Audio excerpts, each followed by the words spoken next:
ಜ್ಞಾನದ ಪರಲೋಕ ಮನ್ನಾ. ಡಿಸೆಂಬರ್ 3. ನೀನು ನನ್ನ ಸಹನ ವಾಕ್ಯವನ್ನು ಕಾಪಾಡಿದ್ದರಿಂದ ಭೂನಿವಾಸಿಗಳನ್ನು ಪರೀಕ್ಷಿಸುವುದಕ್ಕಾಗಿ ಲೋಕದ ಮೇಲೆಲ್ಲ ಬರುವುದಕ್ಕಿರುವ ಶೋಧನೆಯ ಸಮಯದಲ್ಲಿ ನಿನ್ನನ್ನು ಕಾಪಾಡುವೆನು. ಪ್ರಕಟಣೆ 3ನೇ ಅಧ್ಯಾಯ 10ನೇ ವಚನ. ಈಗಿನ ಲವೋದಿಕೆಯ ಹಂತದ ಕಾಲದಲ್ಲಿ ದೀರ್ಘ ಶಾಂತಿ ಉಳ್ಳವರಾಗಿ ಓಡುತ್ತಿರುವ ದೇವ ಜನರಿಗೆ ಇದು ಒಂದು ವಿಶೇಷ ಬಹುಮಾನವಾಗಿದೆ. ನಾವು ಈಗ ಬಂದೊದಗಿದ ಶೋಧನೆಯಿಂದ ತಪ್ಪಿಸಿಕೊಳ್ಳುವ ಸುಯೋಗವನ್ನು ಪಡೆಯದೇ ಇದ್ದರೂ ಕರ್ತನ ಪ್ರತ್ಯಕ್ಷತೆಯ ಕಾಲದಲ್ಲಿ ಇರುವುದರಿಂದ ಈ ಶೋಧನೆಯಲ್ಲಿ ಸಮತೋಲನವನ್ನು ಕಾಪಾಡಿಕೊಳ್ಳಲು ದೇವರ ಆಶೀರ್ವಾದವನ್ನು ಹೊಂದುವ ಭಾಗ್ಯವನ್ನು ಬೇಡುವವರಾಗಿದ್ದೇವೆ. ನಾವು ಆತನ ಅನ್ಯೋನ್ಯತೆ, ಆತನ ಆದೇಶ, ತಕ್ಕ ಕಾಲಕ್ಕೆ ಒದಗಿಸುವ ಆತ್ಮಿಕ ಆಹಾರವನ್ನು ಕೊಡುವ ಕರ್ತನ ಆದೇಶಕ್ಕೆ ತವಕ ಪಡುವವರಾಗಿದ್ದೇವೆ. ಇಂತಹ ಸ್ಥಿತಿ ಮತ್ತು ಆಶೀರ್ವಾದ ಹಿಂದಿನ 6 ಸಭೆ ಕಾಲದಲ್ಲಿದ್ದಂತ ನಂಬಿಗಸ್ತ ದೇವ ಜನರಾರಿಗೂ ಇರಲಿಲ್ಲ. ಈ ಒಂದು ದೊಡ್ಡ ಆಶೀರ್ವಾದವನ್ನು ನಾವು ನಿರೀಕ್ಷಿಸುವವರಾಗಿದ್ದರೆ ಲೋಕಕ್ಕೂ ಹಾಗೂ ನಮಗೂ ಈಗ ಒದಗಿ ಬರಲಿರುವ ಈ ಭಯಂಕರ ಶೋಧನೆಗೆ ಸರಿಸಾಟಿಯಾಗಲಾರದು. ಇಂತಹ ಸಮಯದಲ್ಲೇ ದೀರ್ಘ ಶಾಂತಿಯಿಂದಿರುವುದು ಹೆಚ್ಚಿನ ಅವಶ್ಯಕತೆಯಾಗಿದೆ. Reprint number 2792. ಒಂದು ಕಡೆ ದೇವರು ನಿನ್ನನ್ನು ಕಾಪಾಡ್ತೇನೆ ಅಂತ ಒಂದು ಆಶ್ವಾಸನೆ ಕೊಡ್ತಾರೆ. ಆದ್ರೆ ಇನ್ನೊಂದು ಕಡೆ ನೋಡಿದ್ರೆ ನಮ್ಮ ಜೀವನದಲ್ಲಿ ಕಷ್ಟಗಳು ಬರ್ತಾನೇ ಬರುತ್ತೆ. ಹೇಗಿದನ್ನ ಅರ್ಥ ಮಾಡ್ಕೊಳ್ಳೋದು?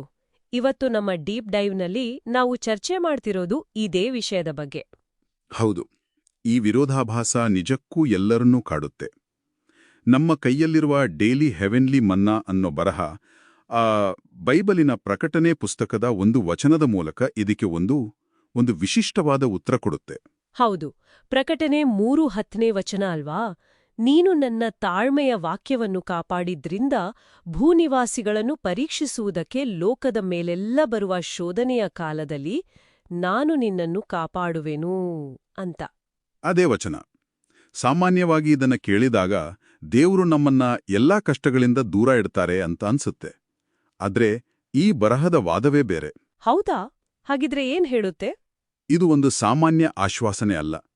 ಬದಲಿಗೆ ಒಂದು ನಿರ್ದಿಷ್ಟ ಐತಿಹಾಸಿಕ ಕಾಲಕ್ಕೆ, ಆ ಕಾಲಕ್ಕೆ ಮಾತ್ರ ಸಂಬಂಧಿಸಿದ್ದು ಅಂತ ಹೇಳುತ್ತೆ.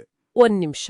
ನಿರ್ದಿಷ್ಟ ಐತಿಹಾಸಿಕ ಕಾಲ ಅಂದ್ರೆ ಯಾವ ಕಾಲದ ಬಗ್ಗೆ ಮಾತು ನಡೀತಾ ಇದೆ ಇಲ್ಲಿ? ಈ ಬರಹದ ಪ್ರಕಾರ ನಾವು ಈಗ ಜೀವಿಸ್ತಾ ಇರೋ ಸಮಯದ ಬಗ್ಗೆನೆ. ಇದನ್ನ ಅರ್ಥ ಮಾಡ್ಕೊಳ್ಳೋಕೆ 2 ಪದಗಳು ತುಂಬಾ ಮುಖ್ಯ. ಒಂದು ಲಯೋದಿಕೆಯ ಕಾಲ. ಲಯೋದಿಕೆಯ ಕಾಲ. ಇನ್ನೊಂದು ಪರುಷ್ಯ.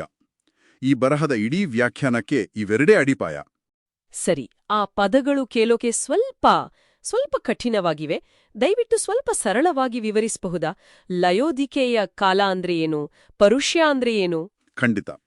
ಸರಳವಾಗಿ ಹೇಳೋದಾದ್ರೆ, ಈ ಬರಹದ ಪ್ರಕಾರ ಲಯೋದಿಕೆಯ ಕಾಲ ಅನ್ನೋದು ಚರ್ಚ್ ಇತಿಹಾಸದ ಕೊನೆಯ ಹಂತ, ಅಂದ್ರೆ ನಮ್ಮ ಇವತ್ತಿನ ಸಮಯ. ಓಕೆ. ಇನ್ನು ಪರುಷ್ಯ ಅನ್ನೋದು ಒಂದು ಗ್ರೀಕ್ ಪದ. ಅದರ ಅರ್ಥ ಸಮ್ಮುಖ ಅಥವಾ ಹಾಜರಿ. ಅಂದ್ರೆ ಪ್ರಭು ಕಣ್ಣಿಗೆ ಕಾಣಿಸಿದ ರೀತಿಯಲ್ಲಿ ನಮ್ ಜೊತೆ ಹಾಜರಿದ್ದಾರೆ ಅನ್ನೋ ನಂಬಿಕೆ. ಈ ಬರಹದ ಪ್ರಕಾರ ನಾವು ಆ ವಿಶೇಷ ಕಾಲದಲ್ಲಿ ಇದ್ದೇವೆ. ಅಚ್ಛಾ, ಹಾಗಿದ್ರೆ ನಾವು ಒಂದು ವಿಶೇಷ ಆಧ್ಯಾತ್ಮಿಕ ಕಾಲದಲ್ಲಿದ್ದೇವೆ ಅಂತ ಈ ಬರಹ ಹೇಳುತ್ತೆ. ಈ ಬರಹದಲ್ಲಿ ವಿಶೇಷ ಪ್ರತಿಫಲದ ಬಗ್ಗೆನೂ ಹೇಳಲಾಗಿದೆಯಲ್ಲ, ತಾಳ್ಮೆ ತೋರಿಸಿದವರಿಗೆ ಮಾತ್ರ ಸಿಗೋ ಪ್ರತಿಫಲ ಅಂತ. ಹೌದು ಹೌದು, ಇಲ್ಲೇ ವಿಷಯ ಇಂಟ್ರೆಸ್ಟಿಂಗ್ ಆಗೋದು. ಈ ಬರಹದ ಪ್ರಕಾರ ಈ ಪರುಷ ಅಥವಾ ಸಮ್ಮುಖದ ಸಮಯದಲ್ಲಿ ಬದುಕ್ತಿರೋವರಿಗೆ ಒಂದು 7 ಬದಿಯ ಅನುಭವ ಆಗತ್ತೆ. 2 ಬದಿಯ ಅನುಭವ ಹೇಗೆ? ಒಂದು ಕಡೆ ಹಿಂದೆಂದೂ ಸಿಗದಂತಹ ಆಧ್ಯಾತ್ಮಿಕ ಅನುಗ್ರಹಗಳು ಸಿಗುತ್ತೆ. ಅಂದ್ರೆ ಆಳವಾದ ಬೋಧನೆಗಳು, ದೇವರ ಜೊತೆ ಒಂದು ಹತ್ತಿರದ ಸಂಬಂಧ, ಅದನ್ನ ತಕ್ಕ ಕಾಲದಲ್ಲಿ ಆಹಾರ ಅಂತ ಕರೆಯಲಾಗಿದೆ. ಆದರೆ ಇನ್ನೊಂದು ಕಡೆ ಇದಕ್ಕೆ ಪ್ರತಿಯಾಗಿ ಬರೋ ಪರೀಕ್ಷೆಗಳು ಕೂಡ ಹಿಂದೆಂದಿಗಿಂತಲೂ ಹೆಚ್ಚು ತೀವ್ರ ಮತ್ತು ಸೂಕ್ಷ್ಮವಾಗಿರುತ್ತೆ. ಹಾಗಿದ್ರೆ ಈ ತತ್ವದ ಪ್ರಕಾರ ಯಾರಾದ್ರೂ ತುಂಬನೇ ಕಷ್ಟಪಡ್ತಿದ್ರೆ ಅದು ಅವರು ವಿಶೇಷ ಅನುಗ್ರಹದಲ್ಲಿದ್ದಾರೆ ಅನ್ನೋದರ ಸಂಕೇತ ಆಗ್ಬೋದಾ? ಇದು ಕೇಳೋಕೆ ಸ್ವಲ್ಪ ತದ್ವಿರುದ್ಧವಾಗಿದೆಯಲ್ಲ. ನಿಖರವಾಗಿ, ಎಕ್ಸಾಕ್ಟ್ಲಿ. ಇದೇ ಈ ಬರಹದ ಕೇಂದ್ರಬಿಂದು. ಅತಿ ದೊಡ್ಡ ಅನುಗ್ರಹಕ್ಕೆ ಅತಿ ಕಠಿಣ ಪರೀಕ್ಷೆಗಳು ಜೊತೆಯಾಗಿ ಬರುತ್ತೆ. ಇದನ್ನು ಹೀಗೆ ಯೋಚಿಸಿ, ಒಬ್ಬ ನುರಿತೈಜುಗಾರನಿಗೆ ಕೋಚ್ ಸಣ್ಣ ಅಲೆಗಳಲ್ಲಿ ತರಬೇತಿ ಕೊಡಲ್ಲ ಅಲ್ವಾ? ಇಲ್ಲ, ದೊಡ್ಡ ಅಲೆಗಳಿಗೆ ತಳ್ತಾರ. ಹೌದು. ಯಾಕೆಂದ್ರೆ ಅವರ ಸಾಮರ್ಥ್ಯಕ್ಕೆ ತಕ್ಕ ಸವಾಲ್ ಬೇಕು. ಇಲ್ಲಿನ ವಾದ ಕೂಡ ಅದೇ ರೀತಿ ಇದೆ. ಹೆಚ್ಚಿನ ಆಧ್ಯಾತ್ಮಿಕ ಬೆಳಕು ಸಿಕ್ಕಾಗ ಅದಕ್ಕೆ ತಕ್ಕಂತೆ ನಮ್ಮ ತಾಳ್ಮೆ ಮತ್ತು ನಂಬಿಕೆಯನ್ನ ಪರೀಕ್ಷಿಸೋ ಸವಾಲ್ಗಳು ಕೂಡ ಬರುತ್ತೆ. ಅಂದ್ರೆ ನಾವು ಸಾಮಾನ್ಯವಾಗಿ ರಕ್ಷಣೆ ಅಂದ್ರೆ ಕಷ್ಟಗಳಿಂದ ಪಾರಾಗೋದು ಅಂತ ಅನ್ಕೋತೀವಿ. ಆದರೆ ಈ ಬರಹ ಹೇಳೋದು ತದ್ವಿರುದ್ಧ. ಕಷ್ಟದ ಬೆಂಕಿಯ ಒಳಗೆ ನಮ್ಗೆ ರಕ್ಷಣೆ ಸಿಗುತ್ತೆ ಅಂತ. ಇದು ಒಂದು ದೊಡ್ಡ ತಿರು, ಹೌದಲ್ಲ? ಪರೀಕ್ಷೆಯಿಂದ ತಪ್ಪಿಸ್ಕೊಳ್ಳೋದಲ್ಲ, ಪರೀಕ್ಷೆಯ ಮಧ್ಯದಲ್ಲೇ ಕಾಪಾಡಲ್ಪಡ್ತೇವೆ ಅಂತ. ಹೌದು, ಅದೇ ಮುಖ್ಯವಾದ ಒಳನೋಟ. ಶೋಧನೆಯ ಕಾಲದಲ್ಲಿ ನಾನು ನಿನ್ನನ್ನು ಕಾಪಾಡುವೆನು ಅಂದ್ರೆ ಪರೀಕ್ಷೆಗಳೇ ಬರದಂತೆ ತಡಿತೇನೆ ಎಂದಲ್ಲ, ಬದಲಾಗಿ ಆ ತೀವ್ರವಾದ ಪರೀಕ್ಷೆಗಳ ಮಧ್ಯದಲ್ಲಿ ನಂಬಿಕಸ್ಥರಾಗಿ ಉಳಿಯಲು ಬೇಕಾದ ವಿಶೇಷವಾದ ಆಧ್ಯಾತ್ಮಿಕ ಪೋಷಣೆ, ಆ ಶಕ್ತಿಯನ್ನ ಕೊಡ್ತೀನಿ ಅನ್ನೋದು. ಓಹೋ. ಪ್ರತಿಫಲಮೂ ಪರೀಕ್ಷೆಯ ತೀವ್ರತೆಗೆ ಅನುಗುಣವಾಗಿರುತ್ತದೆ. ಹಾಗಾದ್ರೆ ಈ ಡೀಪ್ ಡೈವ್ನಿಂದ ನಾವು ತೆಗೆದುಕೊಂಡು ಹೋಗ್ಬೇಕಾದ ವಿಷಯ ಸ್ಪಷ್ಟವಾಗಿದೆ. ಈ ಮೂಲದ ಪ್ರಕಾರ ನಾವು ಅಪಾರ ಆಧ್ಯಾತ್ಮಿಕ ಅವಕಾಶಗಳು ಮತ್ತು ಅಷ್ಟೇ ತೀವ್ರವಾದ, ಸೂಕ್ಷ್ಮವಾದ ಪರೀಕ್ಷೆಗಳಿರೋ ಒಂದು ಐತಿಹಾಸಿಕ ಕಾಲಘಟ್ಟದಲ್ಲಿದ್ದೇವೆ. ಇಲ್ಲಿ ದೇವರ ರಕ್ಷಣೆಯ ಆಶ್ವಾಸನೆಯನ್ನು ಪಡೆಯಲು ತಾಳ್ಮೆಯ ಸಹಿಷ್ಣುತೆಯ ಪ್ರಮುಖ ಸಾಧನ. ಇದು ಕೇವಲ ಕಾಯೋದಲ್ಲ, ಬದಲಿಗೆ ಕಷ್ಟದ ನಡುವೆಯೂ ನಂಬಿಕೆಯಿಂದ ಮುಂದೆ ಹೋಗೋದು. ಹೌದು, ಈ ಚರ್ಚೆ ಒಂದು ಕೊನೆಯ ಪ್ರಶ್ನೆಯನ್ನ ಹುಟ್ಟುಹಾಕುತ್ತೆ. ಈ ಬರಹವು ಪರೀಕ್ಷೆಗಳ ಸೂಕ್ಷ್ಮತೆಯ ಮೇಲೆ ಹೆಚ್ಚು ಗಮನ ಹರಿಸುತ್ತೆ. ನಿಜ. ಹಾಗಿದ್ರೆ ಸ್ಪಷ್ಟವಾಗಿ ಕಾಣುವ ಪರೀಕ್ಷೆ ಮತ್ತು ಸೂಕ್ಷ್ಮವಾದ ಪರೀಕ್ಷೆಯ ನಡುವಿನ ವ್ಯತ್ಯಾಸವನ್ನು ನಾವು ಗುರುತಿಸೋದು ಹೇಗೆ? ನಮ್ಮ ದೈನಂದಿನ ಜೀವನದಲ್ಲಿ ತಕ್ಷಣಕ್ಕೆ ಇದೊಂದು ಪರೀಕ್ಷೆಯಂತ ತಿಳಿಯದ ಸವಾಲಿನ ಎದುರು ತಾಳ್ಮೆಯ ಸಹಿಷ್ಣುತೆಯು ನಿಜವಾಗಿ ಹೇಗೆ ಕಾಣಿಸುತ್ತೆ? ಇದು ಯೋಚಿಸಬೇಕಾದ ವಿಷಯ.